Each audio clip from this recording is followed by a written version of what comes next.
Hello everyone, this is Manisha and welcome to my YouTube channel. आज की video में हम बात करेंगे इलास्टिसिटी के बारे में। तो इलास्टिसिटी को समझने से पहले थोड़ा हम समझते हैं रिजिड बॉडी के बारे में। तो देखिए, रिजिड बॉडी होती क्या है बेसिकली।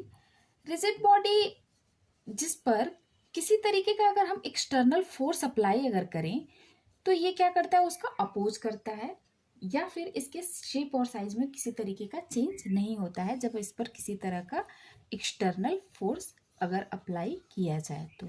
ओके, बट क्या ये रियल लाइफ में पॉसिबल है कि किसी भी बॉडी पर या किसी सॉलिड पर अगर हम एक्सटर्नल फोर्स अप्लाई करें तो उसकी शेप और साइज में कोई चेंज ना आए?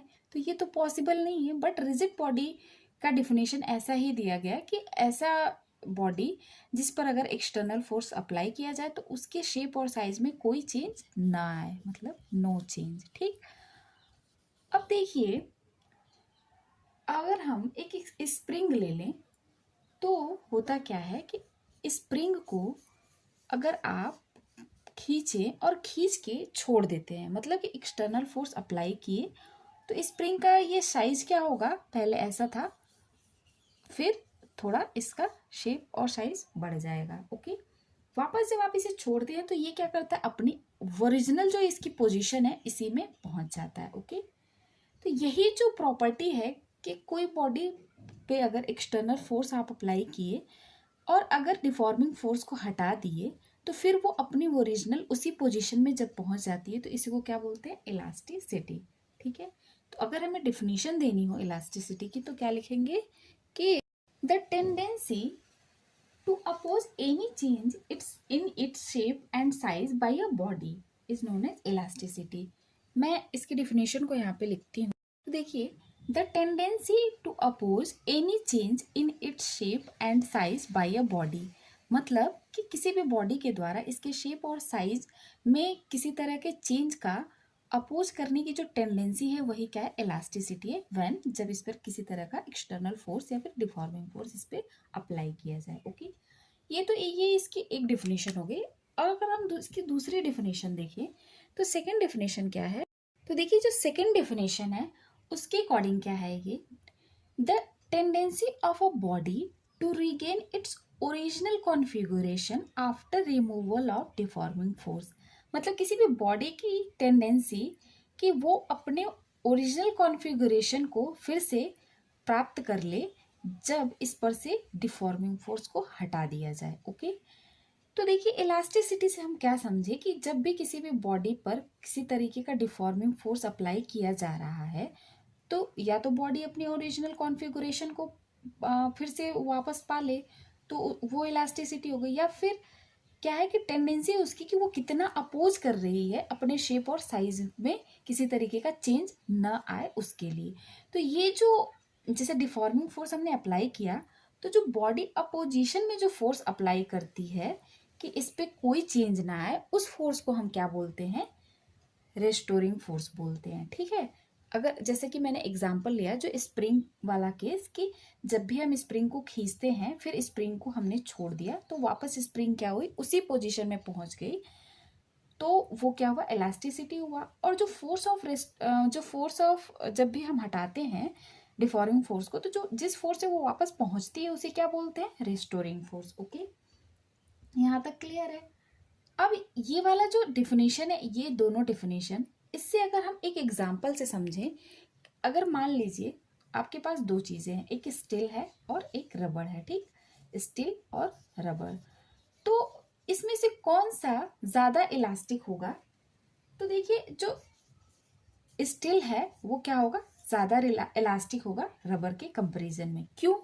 देखिए रबर देखने से तो ये लगेगा कि रबर मोर इलास्टिक है, बट रबर ज्यादा इलास्टिक नहीं होगा, क्योंकि जो पहली डिफिनेशन है उसके अकॉर्डिंग अगर हम देखें तो स्टील क्या करेगा, ज्यादा अपोज करेगा इसके शेप और साइज में किसी तरीके का कोई चेंज ना आए जब हम इस पे किसी तरह का एक्सटर्नल फोर्स अप्लाई करेंगे तो। ठीक है, रबर के कंपैरिजन में स्टील क्या करेगा, ज्यादा अपोज करेगा। अब अगर हम सेकेंड डेफिनेशन के अकॉर्डिंग देखें कि tendency of body to regain its original configuration after removable of deforming force, तो उसके अकॉर्डिंग अगर हम देखेंगे तो हमें यही लगेगा कि रबर है। लेकिन एक यहाँ पे एक पॉइंट है जो ऐड करना है हमें क्या, up to its elastic limit. ठीक है, यहाँ पर इस डिफिनेशन में हम क्या लिख देंगे, up to its elastic limit. अब इसका मतलब क्या है ये समझते हैं। सपोज करिए कोई स्टील है, ठीक, स्टील की आप एक पत्ती ले लिए हैं, ओके। अब आप एक स्टील की पत्ती ले लिए हैं, अब उससे क्या किए आप कि इसे थोड़ा सा डिफॉर्म कर दिए, तो ये जो स्टील की पत्ती है वापस क्या होगी, डिफॉर्मेशन के बाद वो अपनी जो पोजीशन है उस पर जल्दी पहुंचेगी रबर के कंपैरिजन में। लेकिन अगर यही जो डिफॉर्मिंग फोर्स है आप इसके इलास्टिक लिमिट से ज़्यादा अगर अप्लाई कर दी तो पत्ती क्या होगी स्टील की, वो हमेशा के लिए क्या हो जाएगी, डिफॉर्म हो जाएगी। मतलब कि हमेशा के लिए ज़्यादा अगर इस लिमिट से अगर आप अप्लाई कर दिए इस फोर्स को तो हमेशा के लिए इस तरह से मुड़ जाएगी, उसके शेप और साइज में परमानेंट कोई चेंज आ जाएगा, ठीक। बट एक इलास्टिक लिमिट तक अगर हम वो फोर्स को अप्लाई कर रहे हैं, डिफॉर्मिंग फोर्स को, तो स्टिल क्या होगा, जल्दी अपनी मीन पोजीशन या फिर अपने ओरिजिनल कॉन्फ़िगरेशन में पहुंचेगा as compare to rubber, okay. तो इसका जो आंसर होगा कि कौन सा ज़्यादा इलास्टिक है इन दोनों में, स्टील और रबर में से, तो स्टील मोर इलास्टिक होगा एज कंपेयर टू रबर। और क्यों होगा, इन दोनों डेफिनेशन के अकॉर्डिंग मैंने इसे यहाँ पे समझा दिया, ओके। अब थोड़ा सा इसे और समझते हैं। सपोज करिए कि जो सॉलिड होते हैं वो सॉलिड आपस में कैसे अटैच्ड होते हैं, एक inter molecular force of attraction के द्वारा, ठीक है। तो जो इलास्टिसिटी की हम बात करते हैं वो बेसिकली हम सॉलिड के केस में ही बात करते हैं, लिक्विड और गैस में तो फिर कहाँ इलास्टिसिटी होगी। लिक्विड के केस में फिर भी थोड़ी बहुत होती है, लेकिन जो मेन हम बात करेंगे इलास्टिसिटी में वो सॉलिड के बारे में ही सारा डिस्कशन होगा, ओके। तो ये जो मॉलिक्यूल हैं सॉलिड के वो किससे अटैच्ड होते हैं आपस में, inter molecular force of attraction के द्वारा, ठीक। अब ये जो डिस्टेंस है इनके बीच की वो क्या है, r naught, intermolecular distance होती है। अब सपोज करिए कि एक स्प्रिंग का ही केस ले लिए हैं यहाँ पे कि ये स्प्रिंग फोर्स से ये अटैच्ड है इसके मॉलिक्यूल आपस में। तो जब हम इसे कंप्रेस करते हैं तो ये मॉलिक्यूल क्या करते हैं, जब ज़्यादा कंप्रेस किया जाएगा इसे, तो ये जो डिस्टेंस है इस डिस्टेंस से अगर ये डिस्टेंस कम हुई, जब आप कंप्रेस करते हैं तो भी बॉडी डिफॉर्म होगी, ज़्यादा कंप्रेस करेंगे तो। बट ये मॉलिक्यूल आपस में इस डिस्टेंस से ज़्यादा डिस्टेंस, कम डिस्टेंस हुई तो आना नहीं चाहेंगे, फिर क्या करेंगे, एक दूसरे को रिपेल करते हैं। अब इस डिस्टेंस से अगर ज़्यादा आप खींच दिए, बहुत ज़्यादा खींच दिए, इसकी इलास्टिक लिमिट जितनी थी उससे ज़्यादा खींच दिए, तो ये क्या हो जाएगा, बीच में से स्प्रिंग क्या होती है, ब्रेक हो जाती है। यानी कि जो बॉडी है पूरी तरीके से, जो स्प्रिंग है वो क्या हो गई, डिफॉर्म हो जाएगी, ठीक। तो यही है कि अगर जितना हम डिफॉर्मिंग फोर्स एक इलास्टिक लिमिट तक इस पे अप्लाई करेंगे तो बॉडी क्या होगी, अपने वापस कॉन्फ़िगरेशन को फिर से, जो ओरिजिनल कॉन्फ़िगरेशन है उसको अगर फाइंड आउट करने की जो कोशिश करती है, जो उसकी टेंडेंसी होती है, उसी को क्या हम बोलते हैं, इलास्टिसिटी, ओके। अब इसमें दो टर्म आते हैं, एक है स्ट्रेस और एक है स्ट्रेन, ओके। तो अब देखिए ये स्ट्रेस और स्ट्रेन क्या होते हैं इसे हम समझते हैं। तो जो स्ट्रेस है, स्ट्रेस को हम डिफाइन कैसे करते हैं, तो देखिए स्ट्रेस क्या होता है, द इंटरनल restoring force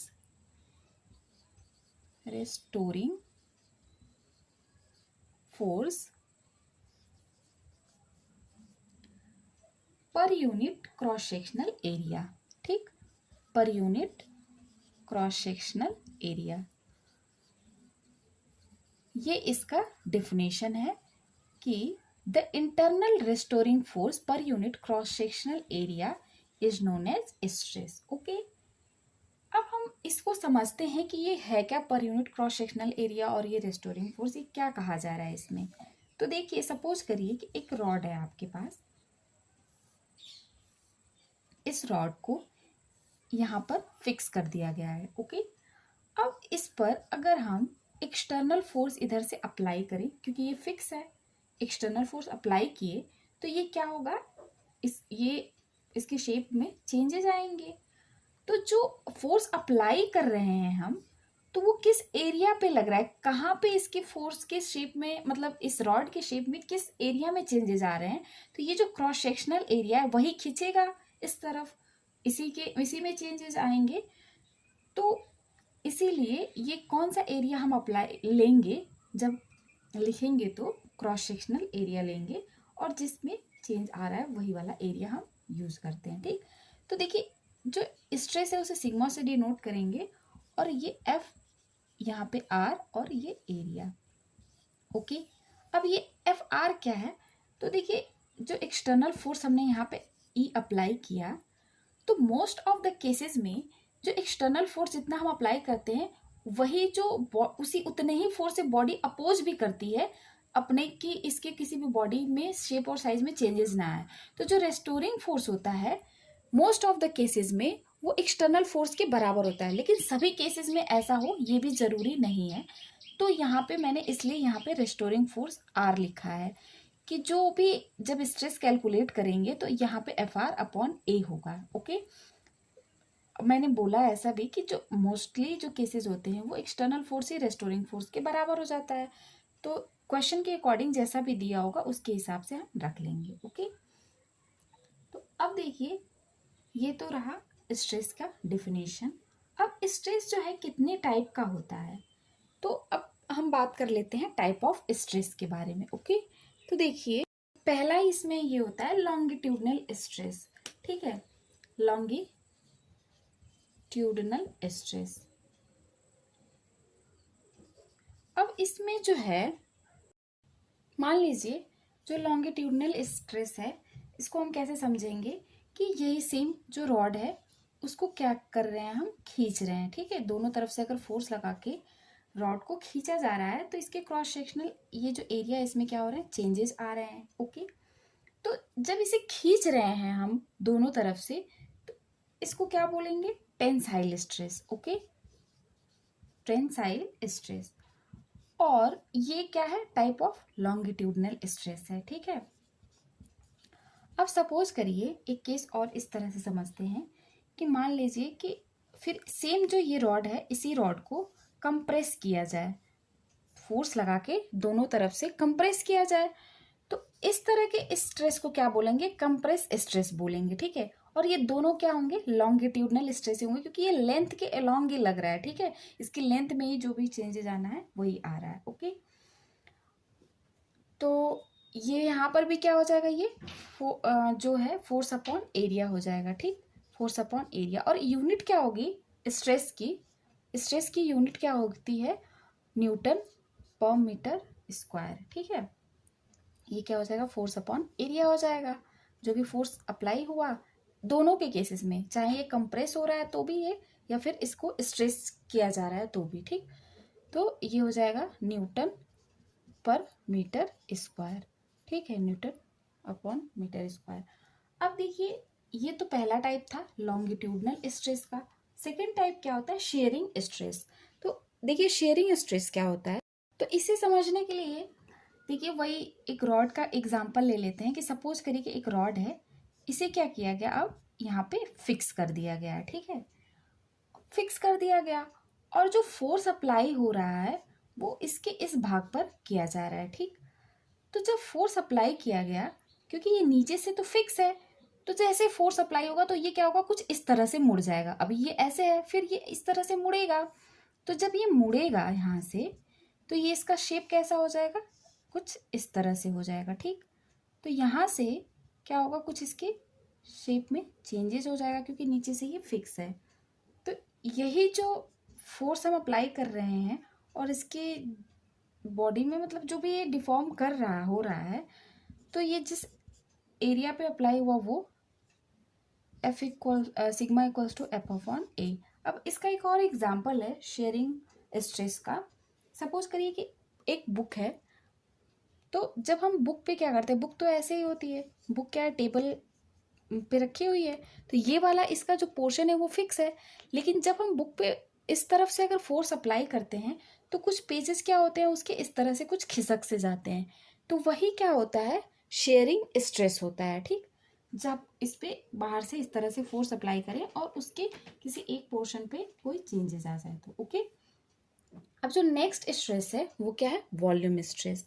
तो देखिए वॉल्यूम स्ट्रेस उसको हम इस तरह से समझते हैं कि सपोज करिए कोई भी बॉडी है, कोई एक बॉल है, ठीक, यहाँ पे, और इसको हम किसी भी वाटर में ऐसे पूरा तरह से डुबो दिए हैं। ठीक, तो इस पर क्या होता है, जो बाहर से एक्सटर्नल फोर्स तो लगेगा ही, एटमॉस्फेरिक फोर्स।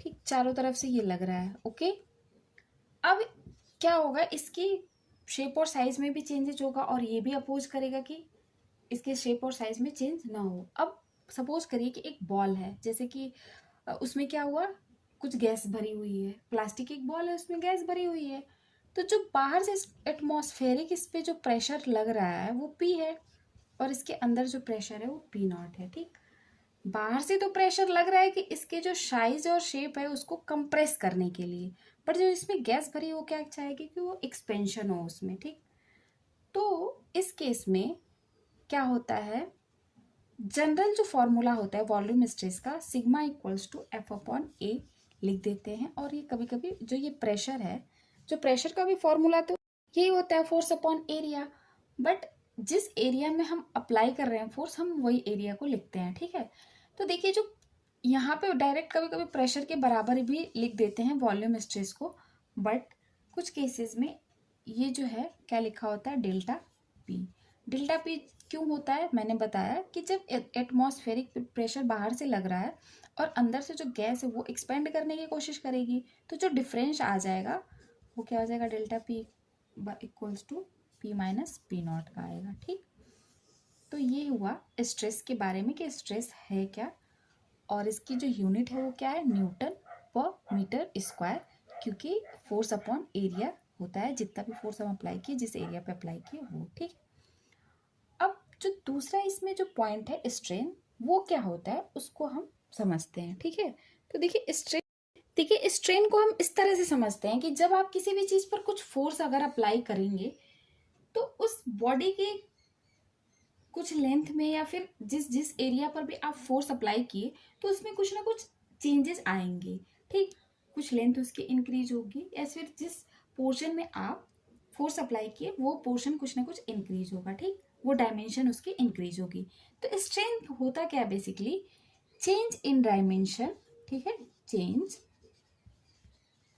इन डायमेंशन अपॉन ओरिजिनल डायमेंशन। ठीक है, change in dimension upon original dimension.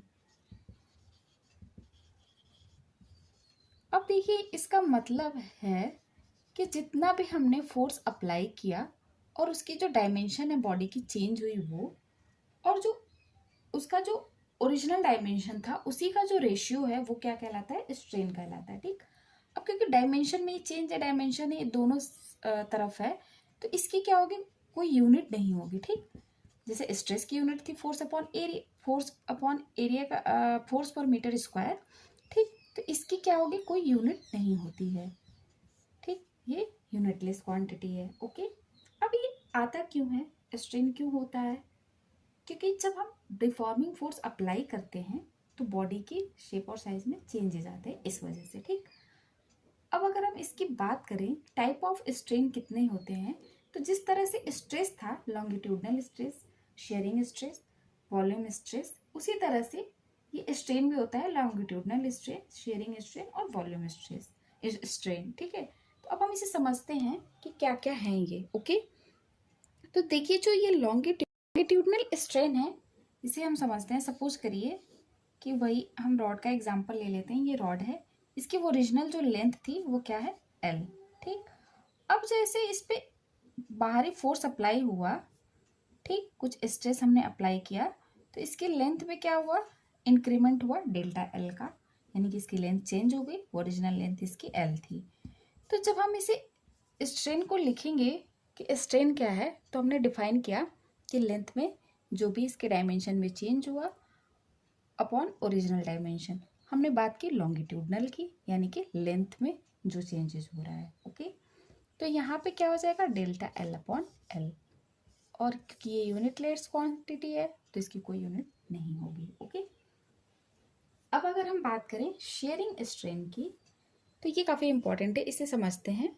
तो देखिए जो शेयर स्ट्रेन होता है वो क्या होता है, सेम एग्जांपल, इसको हमने फिक्स कर रखा है रॉड को, यहाँ पर फोर्स अप्लाई किया इस पोर्शन पर, तो ये क्या हुआ, थोड़ा सा यहाँ से ये बैंड हो गया। ओके, इसके शेप में इस तरीके का कुछ चेंजेस आया और ये जो है ये कुछ इस प्रकार से। ओके, जो ये चेंज आया यहाँ से इसके डायमेंशन में वो क्या है, डेल्टा एक्स है, और जो इसकी लेंथ थी ओरिजिनल वो क्या है, एल है। ठीक, तो मैंने अभी बताया इसके डेफिनेशन में कि ये क्या है, change in dimension upon original dimension. तो जो शेयरिंग स्ट्रेन है, ठीक, वो क्या हो जाएगा, इसे एप्सिलॉन से डिनोट करते हैं स्ट्रेन को यहाँ से।